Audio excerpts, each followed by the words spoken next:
اس سے پہلے کہ میں آپ کو جو چیدہ پوائنٹس ہیں اور ان کی پوری جو سمری ہے وہ آپ کو بتاؤں کہ ان کی پریس کانفرنس کی کیا سمری ہے، اس سے پہلے میں آپ کو یہ بتانا چاہتی ہوں کہ جو بھی پی ٹی آئی کے فالوورز ہیں ان سب نے یہ الزام لگایا ہے اسٹیبلشمنٹ کے اوپر کہ انہوں نے فاروق حبیب کو غائب کیا ہوا تھا. انہوں نے یہ بھی الزام لگایا کہ فاروق حبیب پہلے مانگ جو ہے وہ اس سائڈ سے نکالتے تھے، اب اس سائڈ پہ ان کی مانگ آ چکی ہے. یہ بھی انہوں نے اہل یوتھ نے الزام لگایا ہے کہ ان کی جو کٹنگ ہے وہ فوجی کٹنگ کر دی گئی ہے. کچھ نے تو یہاں تک کہا کہ ان کے جوتوں کے تسموں سے بھی فوجیوں کی اسمیل آ رہی تھی. کچھ نے تو یہاں تک بھی الزام لگا دیا کہ جو گلاسز انہوں نے لگائے ہوئے تھے وہ گلاسز بھی ان کے ٹیڑے ہو چکے ہیں، یعنی ان کو مارا گیا، مکہ مارا گیا. اس سے پہلے آپ نے دیکھا کہ پی ٹی آئی کے جو عباسی صاحب تھے انہوں نے بھی جو اپنی پریس کانفرنس کی تھی تو ان کے بھی چہرے کو غور غور سے دکھا کر ان کے چہرے پہ نیل دکھائے گئے تھے، ان کے چہرے پر نشانات دکھائے گئے تھے اور کہا گیا تھا یہ تشدد ہوا ہے. پھر اس سے پہلے آپ نے دیکھا عمران ریاض خان کا ویٹ گر چکا ہے تو ان کے بارے میں کہا کہ وہ اپنا ذہنی توازن کھو چکے ہیں اور ان کی مسز جو ہیں وہ ان کو دور دراز کے علاقے میں ان کی یادداشت واپس دلانے کے لیے ان کو لے کر جاتی ہیں جہاں پر وہ گانا گاتی ہیں تاکہ وہ واپس اپنی یادداشت میں آ سکیں. اب جو فاروق حبیب ہیں جناب جی، یہ بھی تقریباً 5 مہینے غائب رہنے کے بعد یا 4 مہینے غائب رہنے کے بعد اچانک سے منظر عام پر آتے ہیں. اور جب یہ منظر عام پر آتے ہیں تو استحکام پاکستان پارٹی کے آفس کے اندر یہ بیٹھے ہوتے ہیں جہاں پر بیٹھ کر یہ اپنی پریس کانفرنس کرتے ہیں. یہ کیا فرماتے ہیں میں آپ کو پڑھ کے سناتی ہوں.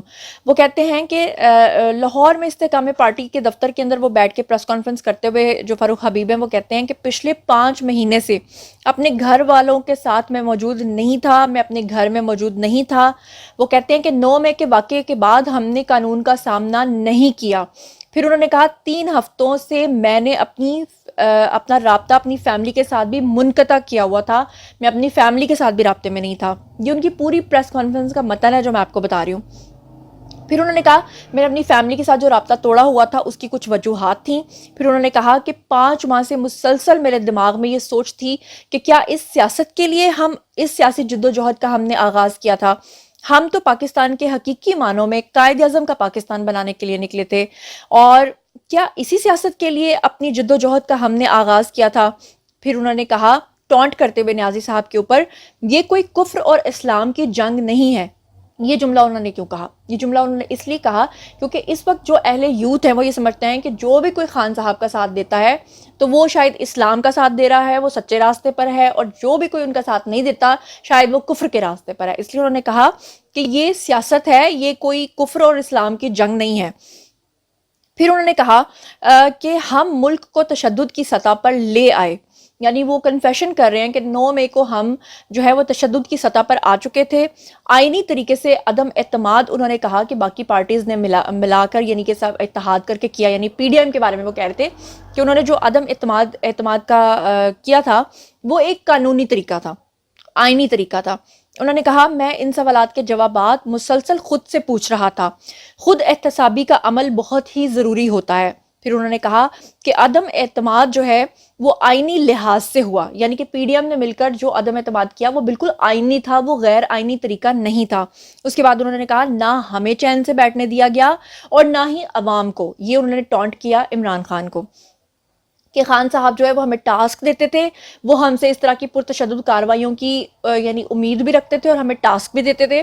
اور پھر اس کے بعد انہوں نے کہا کہ پرامن مزاحمت کے بجائے پرتشدد مزاحمت کی راہ پر نوجوانوں کو ڈال دیا گیا. ہم پاکستان کو قائد اعظم کا حقیقی پاکستان بنانا چاہتے تھے، بعض اوقات جذبات میں ہم بہت آگے چلے جاتے ہیں. پھر انہوں نے کہا ہم خود مار کھا لیتے تھے لیکن ہم نے پرتشدد مزاحمت اختیار نہیں کی تھی. 2008 میں ہم اس وقت کام کر رہے تھے جب لوگ ہم سے پوچھتے تھے کہ پی ٹی آئی ہے کیا، یعنی ان کا کہنا یہ ہے کہ میں سن 2008 سے پی ٹی آئی کو جوائن کر چکا ہوا تھا. اس وقت لوگ پی ٹی آئی کا مذاق اڑاتے تھے کہ پی ٹی آئی آخر ہے کیا. انہوں نے کہا لوگوں کے مائنڈز کو ہائی جیک کر کے خان صاحب نے جذبات کو بھڑکایا. اور پھر انہوں نے کہا کہ سیاستدان گھروں سے گرفتار ہوئے، پہلے بھی گرفتار ہوتے رہے، چیئرمین پی ٹی آئی مسلسل پھر بھی پیغامات دیتے رہے، یعنی کہ ان کی اپنی پارٹی کے لوگ جو ہیں وہ لگاتار گرفتار ہوتے رہے. اس کے باوجود نیازی صاحب جو ہیں انہوں نے تشدد کا راستہ نہیں چھوڑا اور وہ لگاتار مسلسل پیغامات دیتے رہے اور کہتے رہے کہ مجھے آج پکڑنے آ رہے ہیں، مجھے کل پکڑنے آ رہے ہیں، جو زمان پاک سے آپ نے دیکھا ہوگا کہ خان صاحب کہتے تھے. فاروق حبیب نے مزید یہ کہا کہ معصوم لوگوں کے جذبات کو بھڑکایا گیا، نفرت کے پیغامات کو پروان چڑھایا گیا، چیئرمین پی ٹی آئی نے ذمہ داری کا مظاہرہ نہیں کیا. انہوں نے مسلسل لوگوں کی ذہن سازی کی اور ان کو تیار کیا. ساتھ ہی انہوں نے کہا کہ حکومت میں بھی اپوزیشن نے عدالتوں میں اپنے کیسز کا سامنا کیا. مزید انہوں نے کہا کہ 9 مئی کو جو کچھ ہوا وہ افسوسناک تھا اور قابل مذمت تھا. پھر انہوں نے کہا کہ جس دن حالات کشیدہ ہوئے تھے اس دن میں کسی جگہ احتجاج میں نہیں گیا. تو یہ نوٹ کیجئے کہ انہوں نے جھوٹ بولا، کیونکہ یہ جو دونوں ایویڈنس کے طور پہ ویڈیوز میں نے آپ کو دکھائے ہیں وہ احتجاج کے طور پہ موجود تھے. انہوں نے یہ بھی جھوٹ بولا کہ اس دن مجھے بخار تھا، میری مسز سے مجھے پتا چلا کہ عمران خان جو ہیں وہ گرفتار ہو چکے ہیں، اور انہوں نے کہا میں تو اپنے گھر پہ میڈیسن کھا کے لیٹا رہا. انہوں نے کہا اس دن جو کچھ بھی ہوا وہ ایک سیاہ دن کے طور پہ یاد رکھا جائے گا. چیئرمین پی ٹی آئی چاہتے تھے کہ لوگ ان کے لیے لڑیں، وہ گرفتاری نہیں دینا چاہتے تھے. یعنی وہ الزام لگا رہے عمران خان کے اوپر کہ عمران خان یہ چاہتے تھے کہ لوگ ان کے لیے کٹ مریں لیکن عمران خان کو کوئی گرفتار نہ کرے، اور یہی بیان فیاض الحسن چوہان نے بھی دیا تھا. اس کے بعد فاروق حبیب نے مزید بات کرتے ہوئے اس پریس کانفرنس کے اندر کہا میں گھر پر سویا ہوا تھا، اہلیہ نے بتایا کہ چیئرمین پی ٹی آئی گرفتار ہو چکے ہیں. چیئرمین پی ٹی آئی نے ایسا ذہن بنایا کہ لوگ اپنی افواج کے خلاف لڑنے کے لیے باہر نکل گئے. فاروق حبیب نے مزید بات کرتے ہوئے یہ کہا کہ بدقسمتی سے چیئرمین پی ٹی آئی کو جو ہیں انہوں نے تشدد کو پروان چڑھاتے ہوئے تشدد کو ساتھ ساتھ پروموٹ بھی کیا. اور جیسا کہ آپ جانتے ہیں کہ سائفر کیس اس وقت جو ہے وہ نیازی صاحب کی گلے کی ہڈی بنا ہوا ہے، ان کے لیے مصیبت بننے والا ہے، ان کو سزا ہونے والی ہے. سائفر کے حوالے سے بات کرتے ہوئے انہوں نے کہا کہ سائفر سے متعلق اجلاس کا مشترکہ اعلامیہ جاری ہوا، یہ سازش نہیں مداخلت ہے. پاکستان نے سائفر پر ڈیمارش کیا، آپ نے قومی مفاد کو سامنے رکھنے کے بجائے اس پر بیانیہ جو ہے وہ بنایا. اس کے علاوہ فاروق حبیب کی جو پریس کانفرنس ہے وہ پوری کی پوری میں نے سنی ہے، اس میں انہوں نے عمران خان کو توشہ خانہ چور بھی کہا. انہوں نے یہ بھی کہا کہ عمران خان جو ہیں وہ خود گھڑیاں چوری کرتے رہے اور ہمیں دوسرے سیاستدانوں کے بارے میں کہتے رہے کہ جا کے پریس کانفرنس کرو اور اس کو چور کہو اور اس کو چور کہو، اور بعد میں جب ہم نے اپنے طور پہ پتہ کرایا تو ہمیں پتہ چلا کہ خان صاحب گھڑیاں چوری کرتے رہے ہیں. فاروق حبیب نے یہ بھی کہا اس وقت میں خود وزیر تھا جب میں نے انویسٹیگیٹ کیا اور میں نے ایک اعلیٰ عہدیدار سے پوچھا کہ کیا یہ بات حقیقت ہے کہ عمران خان نے گھڑی چوری کیا توشہ خانہ کی، تو اس شخص نے جو ہے نا خاموشی سے بے بسی کا اظہار کیا، جس سے یہ ظاہر ہوتا تھا کہ ہاں خان صاحب نے کیا تو ہے لیکن میں بول نہیں سکتا، مجھے اجازت نہیں ہے. اب جو فاروق حبیب ہے میں چاہتی ہوں کہ ان کی پریس کانفرنس کے کچھ کلپس میں آپ کے ساتھ شیئر کروں کہ یہ جتنا کچھ بھی انہوں نے جو کچھ بھی کہا ہے وہ ذرا آپ بھی ملاحظہ کیجئے اور میں بھی آپ کے ساتھ سنتی ہوں. وہ پنجابی کی مثال ہے، تو آپ وہاں پر جو ہے وہ کمزور بھی ہیں اور آپ لڑنے بھی نکل پڑے ہیں. یا تو آپ اتنے تگڑے ہوں نا کہ آپ کہیں کہ جناب آپ کے پاس کوئی 1000 ارب ڈالر کے ریزروز بھی پڑے ہیں اور آپ کی معیشت بھی بڑی مضبوط ہے، آپ لڑ بھی لیں. جب آپ کمزور ہیں، جب آپ نے پل پل کے اوپر آپ کو آئی ایم ایف کی جو ہے وہ وینٹیلیٹرز کی ضرورت ہے، اس وقت پھر آپ کو وہاں بھی تدبر اور حکمت سے چلنا ہے، وہاں بھی آپ کو لیڈرشپ شو کرنی ہے، جذبات نہیں شو کرنے. پھر مجھے یہ بتائیں پھر لیڈر میں اور ایک عام شہری میں فرق کیا ہے؟ لیڈر تو وہ ہوتا ہے نا جو ایک راستہ دکھاتا ہے، جو گائیڈنس دیتا ہے، جو لیڈرشپ شو کرتا ہے، جو باقیوں سے بہتر سوچتا ہے، باقیوں سے بہتر قیادت کر سکتا ہے. جب آپ میں اور نیچے ایک عام آدمی کے جذبات میں فرق نہیں ہے تو پھر آپ ملک کو کیسے آگے لے کے چل سکتے ہیں، ملک کو کیسے لیڈ کر سکتے ہیں؟ اس کا بھی ملک کو نقصان ہو. پھر توشہ خانہ میں ہم نے بڑی تنقید کی جناب، زرداری کے اوپر، نواز شریف کے اوپر، باقیوں کے اوپر ہم تنقید کرتے رہے کہ جی یہ کلاسیفائڈ انفارمیشن. بھائی میں ٹویٹیں کرتا رہا ہوں، میں پریس کانفرنس کرتا رہا ہوں کہ یہ کلاسیفائڈ انفارمیشن کے پیچھے چھپ رہے ہیں. ہمیں یہ پتہ ہی نہیں ہے کہ عمران خان صاحب نے بھی توشہ خانہ سے گھڑیاں لی ہوئی ہیں، آپ نے پیمنٹ کر کے لی ہیں، جو بھی لیا ہے واٹ ایور جو بھی آپ نے کیا ہے، میں اس کی ڈیٹیل میں نہیں جاتا.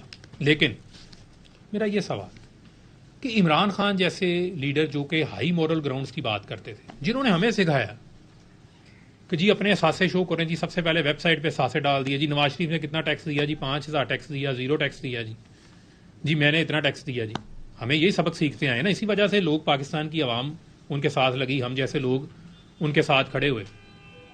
اب مجھے آپ یہ بتائیں کہ آپ جیسا جو لیڈر جو یہ کلیم کرتا ہے ہائی مورل گراؤنڈ لیتا ہے، وہ توشہ خانہ سے گھڑیاں بھی لے رہا ہے اور اس کے بعد اس کی کیبنٹ کے ممبران کو ہی نہیں پتا، آئیں بائیں شائیں ہمارے سامنے ہو رہی ہوتی تھی. اچھا جی آپ ایسا کریں، اسپوکس پرسنز کی میٹنگ کال ہو رہی ہے پی ایم آفس میں، توشہ خانہ کا ڈسکس ہو رہا ہے، اپوزیشن تنقید کر رہی ہے، اچھا جی آپ جا کے کہیں جی یہ کہ کلاسیفائڈ انفارمیشن، اچھا جی پھر جو بھی لیا ہے وہ پیسے دے کے لیا ہے. یعنی کہ جو چیز ڈیفینڈیبل ہی نہیں ہے اس کا دفاع ہم کر رہے تھے. الٹیمیٹلی وہ معلوم پڑا کہ پھر ظاہری بات ہے اگر آپ نے اپنی جو ڈاکومنٹس ہیں جو آپ نے جو شو کرنے تھے اس کے مطابق آپ نے اس کو مینشن نہیں کیا الیکشن کمیشن کے گوشواروں کے اندر تو اس کا جواب دے تو آپ کو ہونا پڑے گا. لیکن میرا آج بھی بنیادی سوال یہ ہے کہ عمران خان صاحب جو ہائی مورل گراؤنڈ لیتے ہیں اس بات کے اوپر ان کو یہ زیب ہی نہیں دیتا تھا یا وہ پہلے دن آ کے بتا دیتے کہ میں نے گھڑیاں لی ہوئی ہیں یا توشہ خانہ سے میں نے یہ چیزیں لی ہیں. کسی کو معلوم ہی نہیں ہے. میں نے اس وقت کے کیبنٹ سیکرٹری سے پوچھا ویسے ہی بائی دا وے میں نے ان سے پوچھ لیا. میں نے کہا جی یہ کوئی ایسا کوئی معاملہ ہے تو انہوں نے مجھے چھپ کر کے خاموش ہو گئے. انہوں نے مجھے اس طرح کا امپریشن دیا کہ بس کچھ چیزیں ہیں لیکن وہ بتا نہیں سکتے. اس وقت میں وزیر تھا کہ وہ کچھ بتا نہیں سکتے کیونکہ ان کے پاس انفارمیشن ہوتی. پھر توشہ خانہ میں ہم نے بڑی تنقید کی جناب زرداری کے اوپر, نواز شریف کے اوپر, باقیوں کے اوپر ہم تنقید کرتے رہے کہ جی یہ کلاسیفائڈ انفارمیشن ہے. بھائی میں ٹویٹیں کرتا رہا ہوں, میں پریس کانفرنس کرتا رہا ہوں کہ یہ کلاسیفائڈ انفارمیشن کے پیچھے چھپ رہے ہیں. ہمیں یہ پتہ ہی نہیں ہے کہ عمران خان صاحب نے بھی توشہ خانہ سے گھڑیاں لی ہوئی ہیں. آپ نے پیمنٹ کر کے لی ہیں, جو بھی لیا ہے واٹ ایور جو بھی آپ نے کیا ہے, میں اس کی ڈیٹیل میں نہیں جاتا.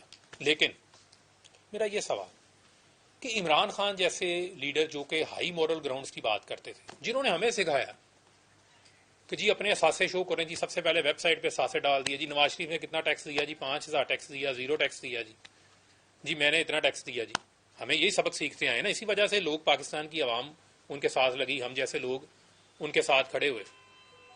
اب مجھے آپ یہ بتائیں کہ آپ جیسا جو لیڈر جو یہ کلیم کرتا ہے ہائی مورل گراؤنڈ لیتا ہے, وہ توشہ خانہ سے گھڑیاں بھی لے رہا ہے اور اس کے بعد اس کی کیبنٹ کے ممبران کو ہی نہیں پتا.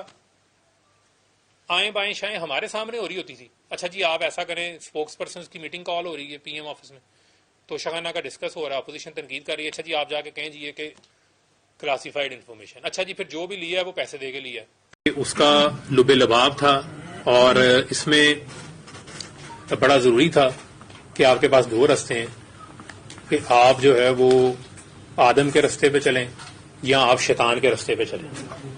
ٹھیک ہے, تو میں نے وہ راستہ اختیار کیا ہے جو مجھے لگا کہ یہ ایک صحیح راستہ ہے. اس راستے میں جس وجہ سے میں نے پالیٹکس جوائن کی, میں اپنی پولیٹیکل سٹرگل جاری رکھ سکتا ہوں, میں اپنا پیغام لوگوں کے پاس لے کے جا سکتا ہوں کہ ہمارے پاس ہم 3-3.5 سال, میں 2.5 سال ایم این اے رہا, 1 سال میں وزیر رہا.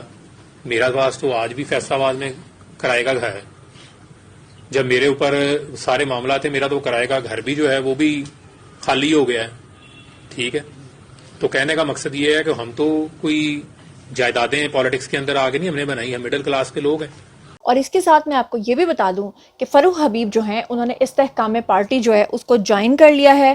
اور اس وقت تک جو اگلی خبر میں نے آپ کے ساتھ شیئر کرتی ہے وہ یہ ہے کہ عمران خان کا ایک کلپ بہت زیادہ وائرل ہو رہا ہے, اور وہ کلپ یہ ہے کہ جس میں وہ گاڑی کے اندر بیٹھے ہوئے ہیں اور گاڑی کے اندر بیٹھ کر وہ یہ الفاظ دہرا رہے ہیں جو کہ میں آپ کے سامنے رکھنے جا رہی ہوں, اور پھر میں اس ویڈیو کی حقیقت آپ کے سامنے رکھتی ہوں. عمران خان کہتے ہیں اس ویڈیو میں ایک سید زادہ آیا, یعنی ان کا اشارہ جو ہے جنرل عاصم منیر کی طرف ہے. وہ کہتے ہیں اس نے مجھے یزید سمجھ کر ٹھوک دیا. عمران خان کہتے ہیں کہ کیا تم مجھے ڈیش گالی دے کر سمجھتے ہو میں اپنے بچوں کو یہودی زیک گولڈ سمتھ سے واپس بلوا لوں؟ اور دولت کے لیے تو میں نے ساری زندگی یہودیوں کی غلامی کی ہے اور یہودیوں کے ہاں میں ہاں ملاتا رہا ہوں, اس کی خاطر میں کبھی بھی ایسا کام نہیں کروں گا. اور جائز و ناجائز سب کچھ میں نے اچھا کہا, اور پھر اس ویڈیو کو ہر طرف جو ہے وہ پھیلایا گیا. تو میں آپ کو بتا دوں, پہلے آپ یہ ویڈیو بیان سنیے, پھر اس کی حقیقت اور صداقت کے بارے میں بات کرتے ہیں کہ کیا عمران خان اپنے آپ کو گالی دے کر یہ سب کچھ گاڑی میں بیٹھ کر بول سکتے ہیں. سنیے خان صاحب کیا کہہ رہے ہیں. میرے پاکستانیوں, کیا تم مجھے چوتیا سمجھتے ہو جو میں اپنے بچوں کو زیک گولڈ سمتھ کے پاس سے واپس بلوا لوں؟ اس دولت کے لیے تو میں نے ساری زندگی یہودیوں کی غلامی کی. جب میں کرکٹ میں تھا تو اس وقت تو اتنے پیسے نہیں ملتے تھے, میرے شوق تو نوابی تھے, میں نے پھر گوریاں پٹائیں اور پارٹ ٹائم جگلوں کا کام شروع کر دیا. اسی ایک کام میں اگر اب ٹیریان پیدا ہو گئی اور اس کی ماں میرے متھے لگ گئی تو میری کیا غلطی؟ اس وقت جمائمہ ہی نے میری مدد کی. باقی عورتوں کو ڈیلی پیکج دیتا تھا, پر جمائمہ کو میں نے 7 سال کا پیکج دیا, جس کے عوض مجھے بنی گالا کا گھر اور 2 خسرے نما بیٹے ملے. پر جمائمہ یہودن ہے اور تیز, اس نے کہا پیکج میں سرپلس چاہیے, اور اس نے مجھے پاکستان کا وزیر اعظم بنا کر اسے تباہ کرنے کا کانٹریکٹ دیا. میں اس میں کامیاب ہو گیا، پر ہمیں کیا پتا کہ ایک سید زیادہ آ جائے گا اور ہماری منجی ٹھوک دے گا۔ یہودیوں نے مجھے کچھ ٹٹ پونجیے بھی دیے بطور باڈی گارڈ، پر وہ سب دلے مجھے اکیلا چھوڑ کر باہر بھاگ گئے، ایک بھی مرد نہ نکلا۔ جی تو جناب آپ نے سنا کہ خان صاحب کیا فرما رہے ہیں، تو یہاں پر میں آپ کو بتاتی چلوں کہ یہ ویڈیو جو ہے اے آئی کے تھرو بنایا گیا ہے، جس کو آرٹیفیشل انٹیلیجنس کہتے ہیں۔ آج کل بہت سارے ویڈیوز جو ہیں جواباً بن رہے ہیں، یعنی کہ ادھر سے خان صاحب کی پارٹی جو ہے یہ پروپیگنڈا کئی ہزار سالوں سے کرتی آ رہی ہے، کیونکہ وہ جو ہے سوشل میڈیا پہ کافی ایکٹیو ہیں، اور جھوٹی پوسٹ بنانا، فوٹو شاپ کر کے پوسٹ بنانا، 9 مئی کے دن خواتین کو گولیاں اور پتہ نہیں کیا کیا لگانے کی پکچرز بھی انہوں نے فیک بنائی تھی، جس کا بھانڈا جو ہے وہ انٹرنیشنل میڈیا نے پھوڑا تھا۔ تو اب بدلے میں دوسری پارٹیز کے جو سپورٹرز ہیں، خاص طور پہ نون لیگ کے سپورٹرز جو ہیں، وہ بھی اس طرح کے ویڈیوز بنا رہے ہیں جواب کے طور پہ، جو کہ بالکل ٹوٹلی فیک ہے۔ تو جناب یہ تھیں آج کی خبریں۔ اب جناب باری ہے جی آپ لوگوں کی، آئیے کامنٹ سیکشن میں مجھے بتائیے کہ آپ کو کیا لگتا ہے کہ کیا واقعی فاروق حبیب کے اوپر تشدد ہوا ہے، یا ان کے گلاسز آپ کو ٹیڑھے نظر آ رہے ہیں، یا ان کے جوتوں کے تسموں سے آپ کو فوجیوں کی اسمیل آ رہی ہے، یا آپ کو ان کا فوجی کٹ نظر آ رہا ہے۔ جو کچھ بھی آپ سوچتے سمجھتے ہیں آئیے شیئر کیجیے، پرسنلی جواب دوں گی۔ مزید خبریں، ولاگز، انٹرویوز اور سیاسی تجزیے جاننے کے لیے میرے ساتھ کنیکٹڈ رہنا ہرگز مت بھولیے گا۔ چینل کو سبسکرائب کر لیجیے گا۔ اپنا بہت خیال رکھیے گا۔ اللہ نگہبان۔